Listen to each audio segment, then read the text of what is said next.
CTV News with Jack Morse. People are out of work. People are struggling to make the dollars that they make from their jobs stretch even further. Hungry families facing empty plates, not just during the holidays, but year-round. Thank you for joining us. Economic uncertainty taking its toll. Families across our region struggling to stretch every dollar. The gap between what they earn and what they need to live continues to grow. For more on how locals are coping, here's CTV's Rob Cooper. Another busy day for volunteers filling shelves, a symbol of times becoming more dire for those in need in much of our communities. A record number of people reaching out for assistance again this month here at the Barrie Food Bank. Overall, we're serving, last month was just over 8,100 people in the community of Barrie in 1 month. That's a 16% increase from this time last year. The food bank's Fill the Gap campaign is now underway for the holidays. Staff expecting big demand in the months ahead and turning to the kindness of people to help out. But with the gap widening between real and living wage, those who can contribute are also declining. It's definitely getting into an area where we're not really sure what next month is going to be. With November climbing above October already and December still a ways out, we're really going to count on this Fill the Gap campaign to get us to where we need to be. The massive increase is being felt across the province. The cost of living is up across the board, people being stretched too thin. Minimum wage in Ontario is $17.60 an hour. The Ontario Living Wage Network says there is nowhere in Ontario where you can work full-time at that salary and cover all your costs. For someone to pay their bills, to feed their family, to clothe their children, they need to be earning in the ballpark of $24.60 an hour to make ends meet right now in Simcoe County. The United Way works on the front lines helping families in need. It says the affordability gap continues to widen and many people simply won't be able to escape the challenges in coming years. While we've seen some stabilization in the housing market and rental rates are starting to stabilize a bit, what we've seen is incredible inflation when it comes to food. Food costs are what's really driving this increase in cost of living right now in Simcoe County. So the new campaign here at the Barrie Food Bank begins today, runs until December 31st. The goal is to raise $1.16 million and 580,000 pounds of food. Both of those are 16% increases over the numbers from last year to represent the 16% increase in demand. Rob Cooper, CTV News, Barrie. With Black Friday, Cyber Monday, and the holiday season coming up, a rising cost of living could change spending habits. CTV's Mike Lang takes a look at how people around here are rethinking their holiday budgets. Different shoppers have different strategies for buying gifts. We're going to do things like experiences and spend time together as a family. I don't really like to get gift cards. I like to see them open something. I go to the stores and try to find the best deals and just get surprised by what I find at the stores. But Ontarians are expected to be more unanimous in prioritizing as much value as possible out of their purchases. We see there's a real shift to more intentional shopping, where Ontarians plan carefully, compare relentlessly, and stretch every dollar. According to the Retail Council of Canada, 85% of Ontarians wait for sales, 80% compare prices online, and 63% request price matching. The RCC adding that cost will always trump shopping local and shopping Canadian. I try to limit myself of things to buy. I usually buy things for my grandkids and my great-grandkids. Definitely a huge portion is what my kids like, and then also, of course, finances. Another study by Harrison Partners suggests that 61% of Canadians do not feel financially prepared for the upcoming holiday season. 72% plan to cut back on spending, and 83% will set a strict budget. The Barrie Chamber of Commerce says it means local businesses will have to work that much harder to stand out from their competition. I think they need to be taking a look at their operating hours, making sure that they are operating in windows that their customers are shopping within, and they're looking at creative ways of getting products to their customers. One of those crucial opportunities, of course, will be Black Friday sales in 2 weeks. The RCC says that 84% of retailers consider it to be the most important shopping period for them, which is why they are urged to maximize the value of the products that they offer and keep prices transparent. Mike Lang, CTV News, Barrie. And we'd like you to weigh in on the topic of holiday spending. Visit our website, ctvnews.ca/Barrie, to take our holiday shopping poll. And let us know your preferred way to shop this season, in stores, online, or both. Or will you be skipping gifts entirely this year? More businesses are looking to hire seasonal temporary workers this time of year. The holiday hiring trend report from Indeed Canada finds seasonal postings so far this winter are up 12% from last year. Though still weak relative to previous years, the report's author says demand for seasonal workers generally mimics the broader state of the economy. It also shows more Canadians are searching for work, with the number of seasonal job search-related terms going up. Let's take a first look at the forecast now. First weather brought to you by Presler Injury Law. Call 1-800-JUSTICE. And it's more of the same there. Wet and, depending on where you are, a little bit of ice and snow in our region. Let's take a look at the temperatures now. So we're above freezing across the bar. There's a 0 up in Algonquin Park, but everyone else is 2, 3, 4 degrees. So wet out there, but remember that at that 3-degree temperature, 2 degrees, the roads can still be quite slippery. We'll have your full forecast a little bit later in the show.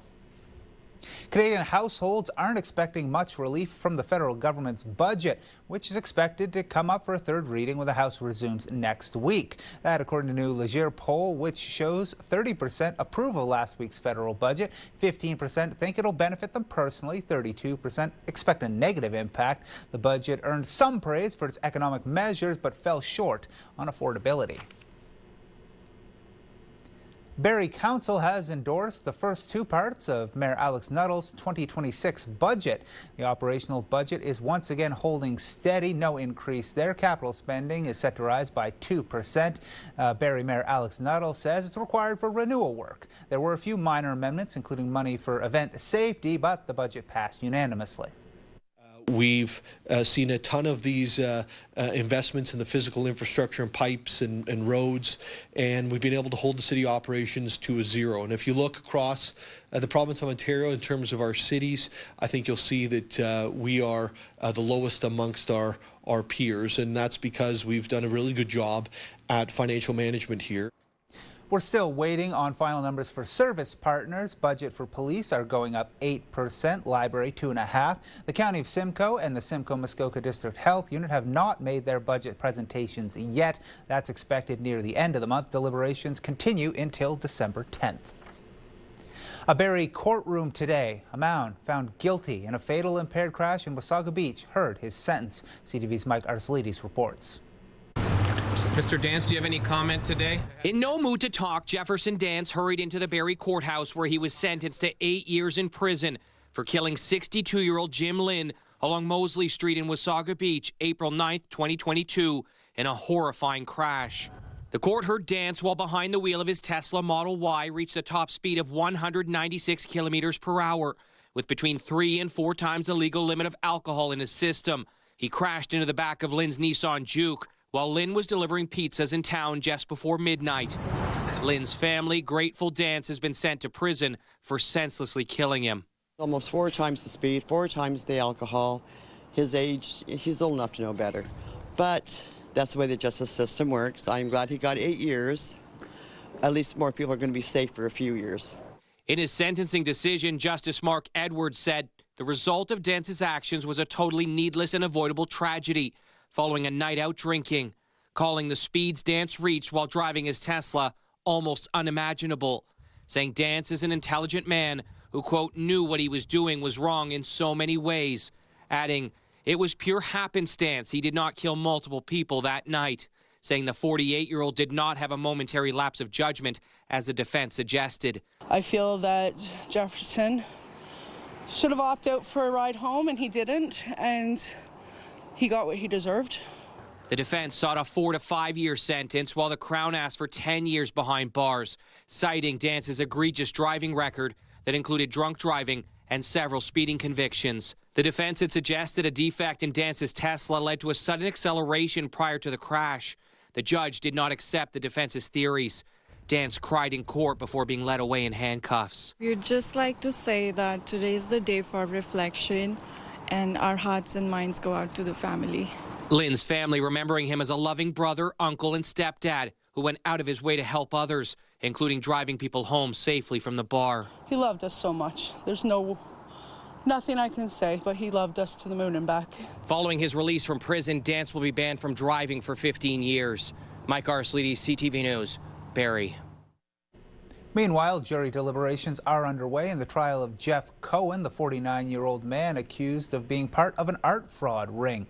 It involves purported works of Indigenous artist Norval Morrisseau. The Crown argues Cohen was the source of hundreds of works sold to several buyers, knowing the pieces were mimicked Morrisseau paintings. Two of his co-accused took plea deals this summer after admitting to fraud charges. Cohen represented himself in trial. Deliberations continue tomorrow. Coming up a little bit later in the show, 'tis the season to put a smile on someone's face. Or in this case, a cookie. What a local food bank will benefit from a holiday campaign. Stay right there. You're watching CTV News Barrie.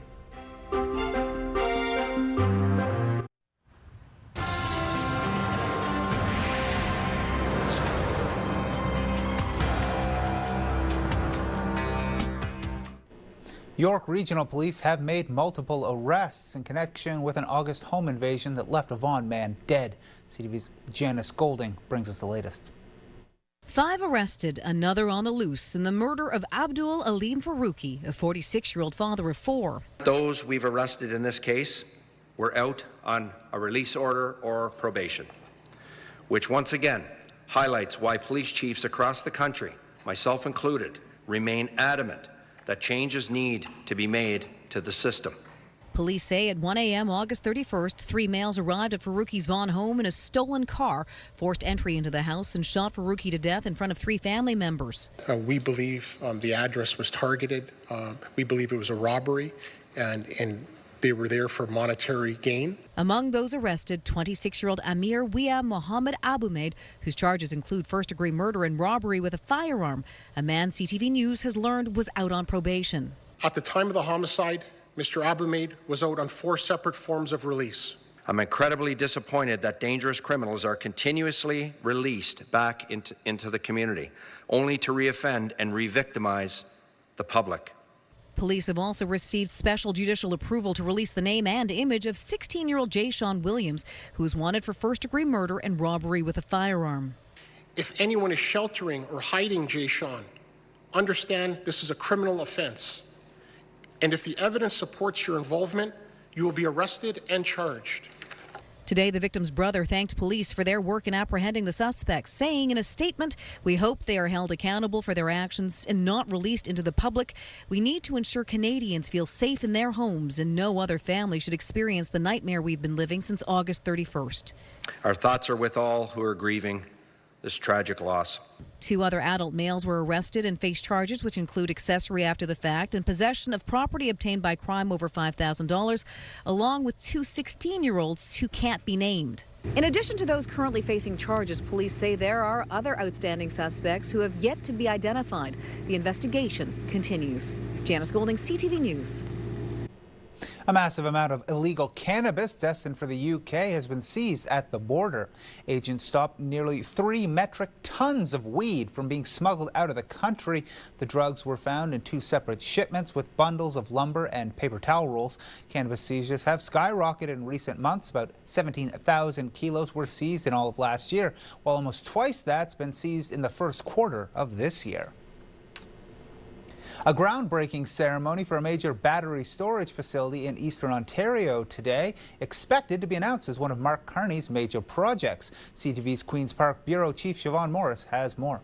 3, 2, 1. Frozen as it may be, a groundbreaking in Eastern Ontario for what will be Canada's largest battery storage facility. It will provide enough capacity to supply energy needs to nearly 400,000 homes. The facility, 80 kilometers south of Ottawa, part of the puzzle to meet the province's growing energy needs. The Skyview 2 facility will store electricity from the grid during periods of lower demand, then release it during peak times. The system should be running by 2027. It's about sustainability, affordability, reliable infrastructure. It's about economic development.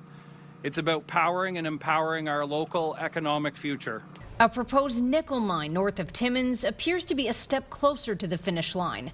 Sources tell CTV News Prime Minister Mark Carney will include the Crawford project in his next round of major projects on Thursday. It means faster and streamlined approvals. It's great that they're doing the Crawford nickel project. I love it. but let's get out of our way on everything else. The Premier and his Minister of Energy want Carney to go bigger than his first-round support of small modular nuclear reactors. You want to do nation building? How could you do it without the largest scale investment, a $256 billion gain to the national GDP? Adding more than 10,000 permanent jobs using Canadian supplies. That's a key area that we need investment on. We need investment on the Ring of Fire. We need investment on the tunnel. Carney has been non-committal on backing Doug Fort's tunnel under Highway 401 for cars and transit. The contract for a feasibility study has just been awarded. No matter the project. If we want to do big things and move at the speed in a post-Trump world, we have to end the duplication between governments. Canadians don't have time for this. The proposed nickel mine is also expected to churn out large quantities of minerals like cobalt, platinum, palladium, and chromite. It would supply the EV and stainless steel industries. And Minister Lecce says it could help loosen China's grip on the supply chain. At Queen's Park, Siobhan Morris, CTV News. Meanwhile, Canada's premiers have sent Prime Minister Carney a letter ahead of a Monday virtual First Ministers meeting looking to discuss the major projects initiative. The letter also highlights U.S.-Canada trade talks as a priority. They thank the PM for regular meetings, but say the U.S. relationship has changed since their last one, asking for more collaboration and better communications with provinces. And Premier Ford addressed speed cameras today ahead of Friday's ban, saying his government will pay for other road safety measures. We're going to fund them and we're going to support them on building something that actually works. And that's traffic calming infrastructure. But we're going to be there. We're going to have the dollars. We aren't just talking about it. We're putting big dollars up to support them. So that's what we're going to do. And we support the municipalities. Tickets issued from speed cameras through Friday will stand. Ontario's Transportation Minister says temporary larger signs will be put up until other road safety measures are installed. Flu season's here, and with cases already climbing, experts are warning Canada could be in for a tough few months. CTV's Scott Hurst has more. It is that time of year. You're likely already hearing a lot more coughing and wheezing, and there's increased concern heading into this flu season. Here's why. You have a potentially severe strain and concerns about fewer people getting the vaccine protection. It could all be a recipe for a difficult few months ahead. Another challenge, the vaccine developed for the upcoming flu season may not be an ideal match for the H3N2 strain of influenza that's circulating in the country, according to experts, as the virus does mutate. But those in the medical health community say some protection is still better than none. There'll be some degree of protection. And the degree of protection against the most serious outcomes is always the best. So with mismatch, you might still get sick, but you might be protected from, for example, hospitalization or pneumonia or the more severe consequences of infection. While cases remain relatively low at the moment, being so early in the season, they are starting to trend upwards, with the latest national numbers showing more than 430 confirmed cases of influenza in the past week, just about 2% of tests being positive. The specific strain we're worried about this year is called H3N2. It tends to have more severe seasons. And so that's the worry, that the Australian data plus the strain that's circulating suggests that Canada could have a very tough season. You heard the doctor mention Australia, that country posting record-breaking flu numbers, with the Royal Australian College of GPs saying this should be a wake-up call as vaccination rates there stall. Scott Hurst, CTV News, Toronto. Time now for a look at the extended forecast. But first, our tower here at 33 Beacon Road, CTV News, Barrie. As you can see out there, well, can or can't see out there, there's been some messy weather today. Precipitation in the air, depending where you are. That could be rain or that could be snowy, icy weather. The temperature right now is on this side of freezing, except for Algonquin Park, with temperatures between 2 degrees and 4 degrees around our region. The high today was just 4 degrees, similar to what it is right now, and the record was 17.8, set all the way back in 1882. Looking at the forecast for the next 24 hours, you're seeing cloud and precipitation, but mixed there. Some rain, some ice, some snow, depending on where you are, depending on the time of day. As for temperatures tomorrow, we're seeing rain and mixed precipitation with temperatures 4 to 5 degrees in southern Georgian Bay. Looking down at Toronto, closer to Toronto, we've got 5 degrees in Richmond Hill, 3 everywhere else. And again, that kind of mixed precipitation, rain and snow. More likely to see some snow up north in Cottage Country with temperatures at the highest 5 to 2, so similar to the rest of the region there. Taking a look now at your 5-day forecast, we've got, you see that, a chance on Friday of some snowy weather there with a high of 4 and a low of 2. Into the weekend, you might have some nice, but it could rain on Sunday. The temperatures are really all over the place in the back half of this week. For York Region, again, we've got a chance of some mixed rainy weather on Friday, a high of 5 and a low of -3. Saturday is going to be a day without, which is nice, but you could see that come back on Sunday with a high of 9. For Muskoka, Parry Sound and Halliburton, that's going to be the best outlook in the region. A Friday, high of 2 with a low down to -5, but sun and cloud. And Saturday, 3 and 0 with a little bit less precipitation there, though you might see some snow on Sunday with a low down to -2. That is it for your 5-day forecast. On the other side of the break, moving women from survival to stability, where you can drop off a donation to support our local shelters. Stay with us. You're watching CTV News Barrie.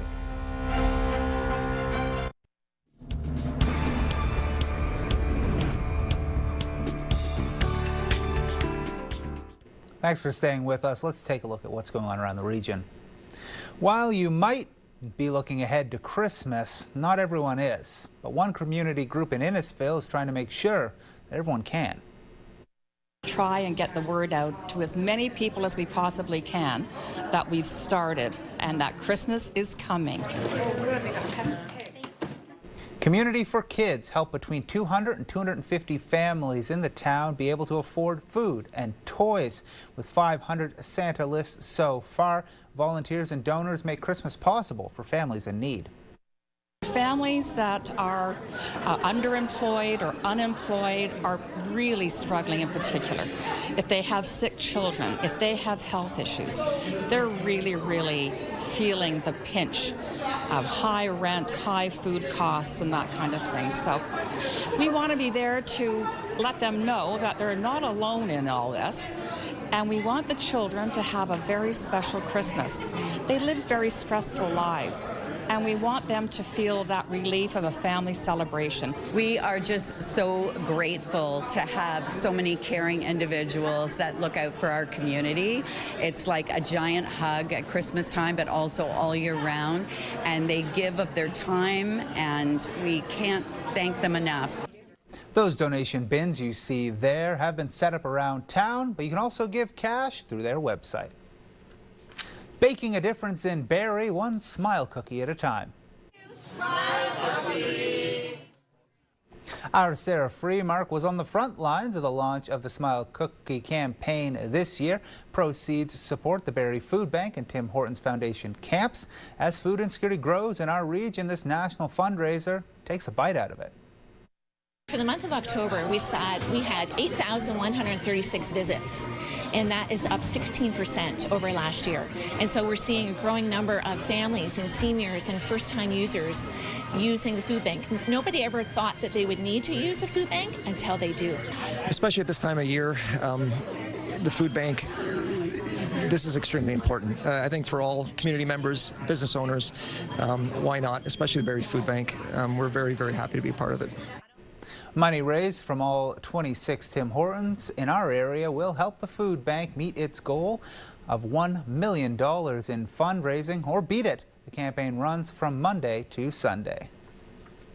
Sometimes it's the little things that count, and that's just how the Shoebox Project hopes to lift struggling women in our region.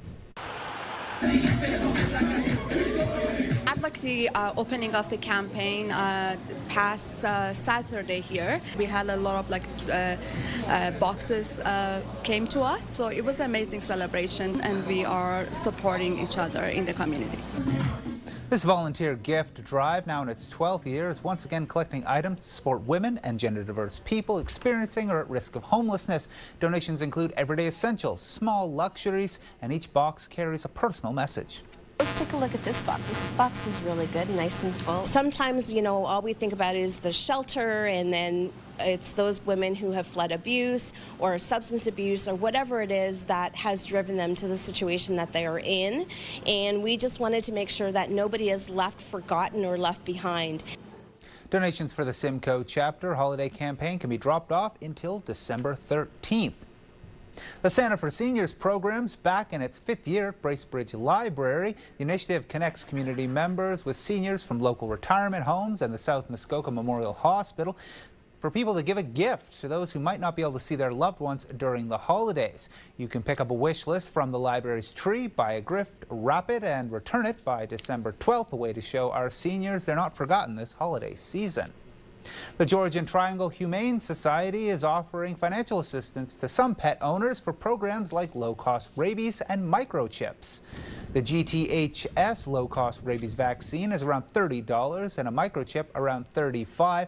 That way they can be tracked if they run off, and it's safe to keep them if they're attacked by a wild animal. Providing a rabies vaccine is a great investment in your pet's health and your health as well. Rabies is a zoonotic disease. That means it can spread from pets to humans, and so it is a great preventative measure to get your annual rabies vaccine here at the clinic. And again, ID microchips are the best way to make sure that if your pet ever goes missing and somebody finds them, you can get reunited. There's another rabies and microchip clinic offered by the Georgian Triangle Humane Society on the 24th.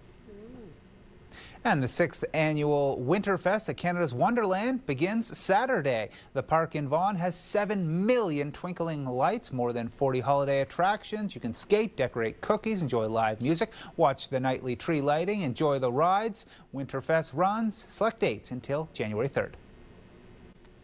I'm Jack Morse. Thank you for watching. That's all the time we have for tonight. Good night.